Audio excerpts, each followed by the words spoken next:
आज का विषय क्लास 10th के लिए पद परिचय है। आखिर पद क्या है और पद में क्या सम्मिलित रहते हैं, इसका वीडियो लेकर आई हूँ। वाक्यों में प्रयुक्त शब्दों से पद बनते हैं। जो छोटे छोटे शब्द होते हैं उनसे पद होते हैं और उन पदों का व्याकरण परिचय देना पद परिचय कहलाता है। दूसरे शब्दों में हम कह सकते हैं, जब कोई शब्द व्याकरण के नियमों के अनुसार प्रयुक्त होते हैं तो वह पद कहलाते हैं। परिचय वाक्य में प्रयुक्त शब्दों का विस्तृत रूप से अर्थात अधिक रूप से जो व्याकरण सहित परिचय देना ही पद परिचय कहलाता है। पद परिचय के लिए व्याकरण से संबंधित कुछ बातों का होना आवश्यक है और वे बातें संज्ञा, सर्वनाम आदि उसमें क्या होते हैं, पद में सम्मिलित होते हैं। नंबर 1, आखिर संज्ञा क्या है? पद में संज्ञा भी होती है, सर्वनाम भी होता है, विशेषण भी होता है, क्रिया भी होती है, क्रिया विशेषण भी होता है, समुच्चय बोधक भी होता है, संबंध बोधक भी होते हैं और विस्मय बोधक होते हैं। ये पद परिचय के प्रकार है, पद के प्रकार है और उनके उदाहरण हैं। अब है संज्ञा क्या है? संज्ञा के भेद लिंग, वचन, कारक, क्रिया के साथ संबंधित होते हैं। संज्ञा का कौन सा भेद है? 6 प्रकार की संज्ञा होती है और वो कौन से प्रकार की संज्ञा है इस बात पर निर्भर करती है। लिंग कौन सा है? स्त्रीलिंग है, पुल्लिंग है या अन्य कौन सा नपुंसकलिंग लिंग है? वचन एक वचन में है या द्विवचन में है?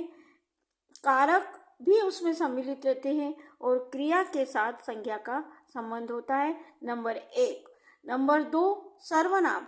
संज्ञा के स्थान पर जो शब्द प्रयोग में आते हैं वह सर्वनाम कहलाते हैं और वह भी पद में सर्वनाम के भेद पुरुष, लिंग, वचन, कारक, क्रिया का संबंध होता है। विशेषण जब किसी की विशेषता बताते हैं उसे विशेषण कहते हैं और विशेषण के भी कई प्रकार होते हैं। लिंग होते हैं और वचन होते हैं और विशेष्य भी उसके साथ होता है। अब जब पद परिचय देंगे तो इन में विशेषण में लिंग, भेद, वचन आदि को देखा जाएगा। क्रिया अकर्मक क्रिया 2 प्रकार की होती है। कार्य को करना क्रिया के अंतर्गत सम्मिलित होते हैं और यह 2 प्रकार की होती है, अकर्मक और सकर्मक होती है और यह भी इसमें भी पद परिचय हम देखेंगे तो इन सब बातों को हम ध्यान में वचन, पुरुष, धातु, काल, वाच्य, प्रयोगकर्ता और कर्म का संकेत इसमें एक वाक्य में मिलता है। क्रिया विशेषण जिस क्रिया की विशेषता बताई जाती है और उसके बारे में निर्देश दिया जाता है उसे हम क्रिया विशेषण के अंतर्गत सम्मिलित होते हैं और एक सेंटेंस हम देखेंगे तो हमको उससे पता चल जाएगा कि यह क्रिया विशेषता बता रही है। समुच्चय बोधक संयोजक एवं विभाजक जोड़ने वाले शब्दों या वाक्यों का निर्देश देते हैं, उसे हम समुच्चय बोधक दो शब्दों को जोड़ने का कार्य करते हैं, उसे समुच्चय बोधक कहते हैं। संबंध बोधक जिन पदों या वाक्यों का संबंध बताया जाता है, संबंध बता रहा है, ये इसका भाई और बहन, एक भाई है और उसकी बहन है।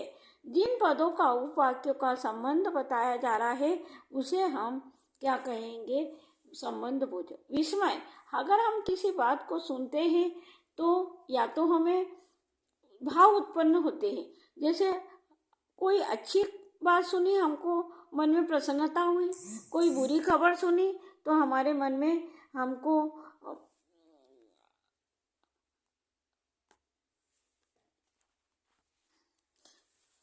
हमको मन में अच्छा नहीं लगता, दुखी होता है।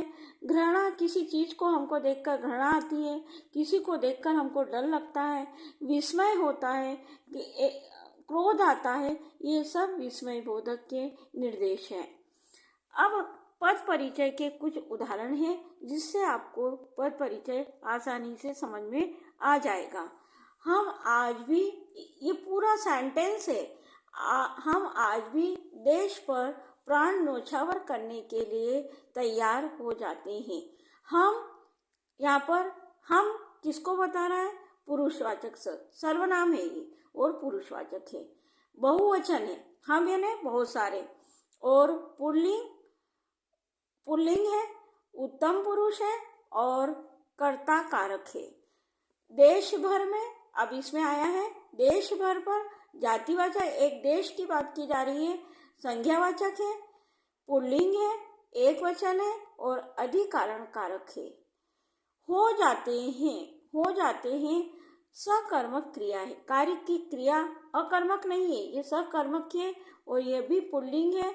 और बहुत सारे कार्य को करने के लिए, प्राण न्योछावर करने के लिए क्या हो जाते हैं? तैयार हो जाते हैं। तो ये क्या होगा? बहुवचन है और ये कर्तावाच्य है। वर्तमान काल, प्रेजेंट काल को, वर्तमान काल को बता रहा है। उत्तम पुरुष है, हम कर्ता की क्रिया है, हम कर्ता की क्रिया है, कर्ता यानी करने वाले की क्रिया है। दूसरा उदाहरण है, प्रिंस वहाँ 10वीं कक्षा में बैठा है। प्रिंस यहाँ पर क्या है? व्यक्तिवाचक संज्ञा है। और कौन सी संज्ञा है? संज्ञा के 6 भेद मैंने अभी बताया। व्यक्तिवाचक संज्ञा है और पुल्लिंग है, एक वचन है, एक ही है, प्रिंस अकेला है, कर्ता कारक है और वह कक्षा में बैठकर पढ़ता था, क्रिया का करता है। वहाँ स्थान, कहाँ पर बैठा है? कक्षा में बैठा है, तो ये स्थानवाचक है। और ये क्रिया विशेषण, कक्षा में बैठकर वो पढ़ रहा है, तो ये क्रिया विशेषण, पढ़ता था, क्रिया का स्थान निर्देश है। और कौन सी कक्षा में पढ़ रहा है? ये विशेषण है, विशेषता बता रहा है। विशेषण कर्मसूचक, संख्यावाचक, स्त्रीलिंग और एक वचन कक्षा विशेष का विशेषण है। कक्षा विशेष का विशेषण है।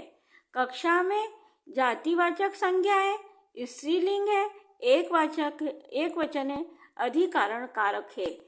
बैठा है, अकर्मक क्रिया है, बैठा है, कोई कार्य नहीं कर रहा है। और बैठ धातु है, बैठा का धातु क्या होगी? बैठ धातु होगी। और अन्य पुरुष निश्चयवाचक, कर्तव्यवाच्य, कर्ता प्रयोग, इसका कर्ता रमेश है। इसका कर्ता कौन है? रमेश है। अगला उदाहरण है, छात्र पत्र लिख रहा है। छात्र यहाँ पर क्या है? आप समझो जरा, छात्र क्या है? जातिवाचक संज्ञा है। छात्र क्या है? पुल्लिंग है, केवल एक अकेला छात्र है, कर्ता कारक है। छात्र लिख रहा है, पत्र लिख रहा है, कर्ता कारक है, क्रिया का कर्ता कारक है।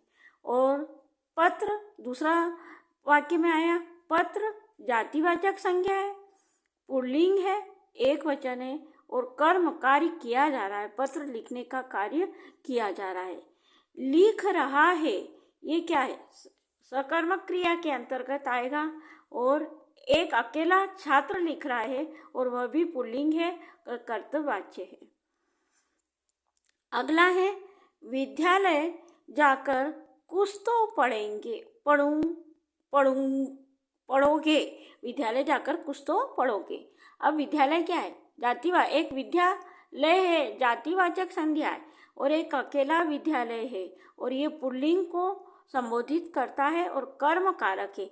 वहाँ विद्यालय में पढ़ाई का कार्य किया जाता है शिक्षक के द्वारा।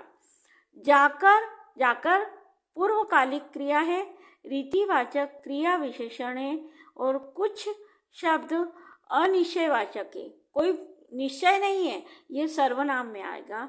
और पुल्लिंग और एक वचन है, तो निपात जोड़ दिया गया है। निपात के लिए मैंने एक वीडियो डाला था इसमें।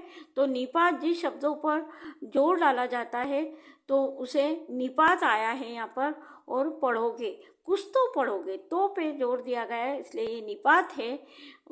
और यहाँ पर क्रिया भविष्यकाल, एक पढ़ोगे क्रिया है, पढ़ोगे क्रिया, और भविष्य में पढ़ोगे काल है, एक वचन है और पुल्लिंग है। एक और लास्ट उदाहरण है आपका, काला घोड़ा तेज भागता है। काला घोड़ा इन्हें गुण बता रहा, कौन सा घोड़ा? काला घोड़ा। काला घोड़ा गुणवाचक विशेषण है, केवल अकेला घोड़ा है और वो काला है, गुण उसका काला है, पुल्लिंग है और घोड़ा विशेष्य है। घोड़ा जातिवाचक संज्ञा है और पुल्लिंग है, एक वचन है, भागता है, क्रिया का करता है। अब तेज है, तेज में देखना है, ये रीतिवाचक क्रिया विशेषण है, भागता है, क्रिया की विशेषता ये क्या कर रहा है? प्रकट करता है। भागता है अकर्मक, भागता है, अब कहाँ तक भागेगा? अकर्मक क्रिया है, कर्तवाच्य है, वर्तमान में वो भाग रहा है। और घोड़ा पुल्लिंग है, अन्य पुरुष है, एक वचन है, घोड़ा उसका कर्ता है। उम्मीद है आज का वीडियो आपको समझ में आया होगा। सब्सक्राइब करें, लाइक करें। Thank you.